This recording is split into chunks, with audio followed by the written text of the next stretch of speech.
রিমালের মধ্যেই এবার ধেয়ে আসছে আরও এক ভয়াবহ ঝড়, যাতে লণ্ডভণ্ড হতে পারে ঢাকা সহ দেশের ১৭টি অঞ্চল।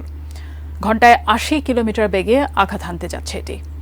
এদিকে রিমালের তাণ্ডবে দেশের বিভিন্ন জেলায় এ পর্যন্ত ১১ জনের মৃত্যু হয়েছে বলে জানা গেছে। সেই সাথে বিদ্যুৎ বিচ্ছিন্ন হয়ে পড়েছেন ১.৫ কোটিরও বেশি মানুষ।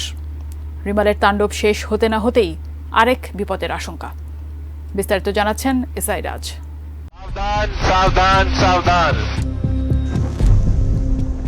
ঢাকা সহ দেশের ১৭ অঞ্চলের ওপর দিয়ে ঘণ্টায় ৬০ থেকে ৮০ কিলোমিটার বেগে বজ্র বৃষ্টি সহ ঝড়ের আভাস দিয়েছে আবহাওয়া অধিদপ্তর।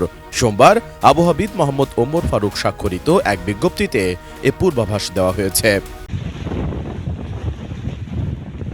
বিজ্ঞপ্তিতে বলা হয়েছে, রাত ১টার মধ্যে রংপুর, রাজশাহী, পাবনা, টাঙ্গাইল, ময়মনসিংহ, ঢাকা, ফরিদপুর, কুষ্টিয়া, যশোর, খুলনা, বরিশাল, পটুয়াখালী, কুমিল্লা, নোয়াখালী, চট্টগ্রাম, কক্সবাজার এবং সিলেট অঞ্চলের ওপর দিয়ে দক্ষিণ পূর্ব ও পূর্ব দিক থেকে ঘণ্টায় ৬০ থেকে ৮০ কিলোমিটার বেগে বৃষ্টি অথবা বজ্র বৃষ্টি সহ অস্থায়ীভাবে ঝোড়ো হাওয়া বয়ে যেতে পারে।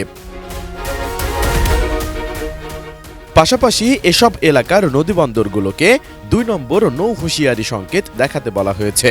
এর আগে আবহাওয়াবিদ মোহাম্মদ বজলুর রশিদের সই করা বিজ্ঞপ্তিতে বলা হয়, সারা দেশের উপর দিয়ে পূর্ব বা দক্ষিণ পূর্ব দিক থেকে ঘণ্টায় ৬০ থেকে ৮০ কিলোমিটার বেগে বৃষ্টি অথবা বজ্র বৃষ্টি সহ অস্থায়ীভাবে ঝোড়ো হাওয়া বয়ে যেতে পারে।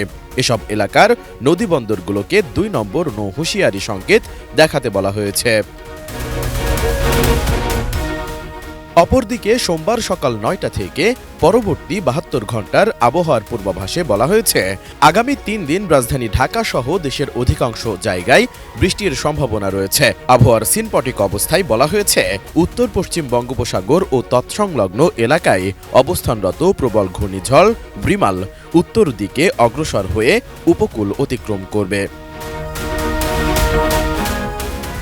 এটি দুর্বল হয়ে বর্তমানে যশোর ও তৎসংলগ্ন এলাকায় স্থল গভীর নিম্নচাপ হিসেবে অবস্থান করছে। আরও উত্তর পূর্ব দিকে অগ্রসর হয়ে ক্রমশ বৃষ্টি ঝরিয়ে দুর্বল হয়ে স্থল নিম্নচাপে পরিণত হতে পারে এটি। ফলে রংপুর, রাজশাহী, ঢাকা, ময়মনসিংহ, খুলনা, বরিশাল, চট্টগ্রাম ও সিলেট বিভাগের অধিকাংশ জায়গায় অস্থায়ীভাবে দমকা বা ঝোড়ো হাওয়া সহ হালকা থেকে মাঝারি ধরনের বৃষ্টি বা বজ্রসহ বৃষ্টি হতে পারে। সেই সঙ্গে দেশের কোথাও কোথাও মাঝারি ধরনের ভারী থেকে অতি ভারী বর্ষণ হতে পারে। ডিজাইন, এলিগেন্স, বিউটি, সেরা পণ্য সবার জন্য জেভিকো। এদিকে ঘূর্ণিঝড় রিমালের প্রভাবে দেশের বিভিন্ন এলাকায় ১,৫০,০০,০০০ গ্রাহকের বিদ্যুৎ সরবরাহ বন্ধ রয়েছে। ঘূর্ণিঝড় রিমালের তাণ্ডবের সময় ক্ষয়ক্ষতি এড়াতে এসব গ্রাহকের বিদ্যুৎ সরবরাহ বন্ধ রেখেছে পল্লী বিদ্যুৎ সমিতি। ফলে অনেক এলাকা ১৬ থেকে ২০ ঘণ্টা যাবৎ বিদ্যুৎবিহীন রয়েছে। ঝড় পুরোপুরি থেমে গেলে বিদ্যুৎ সংযোগ ফিরিয়ে দেওয়ার প্রস্তুতি নিয়ে অপেক্ষায় আছেন পল্লী বিদ্যুতের কর্মীরা। এসআই রাজ, এটিএন নিউজ।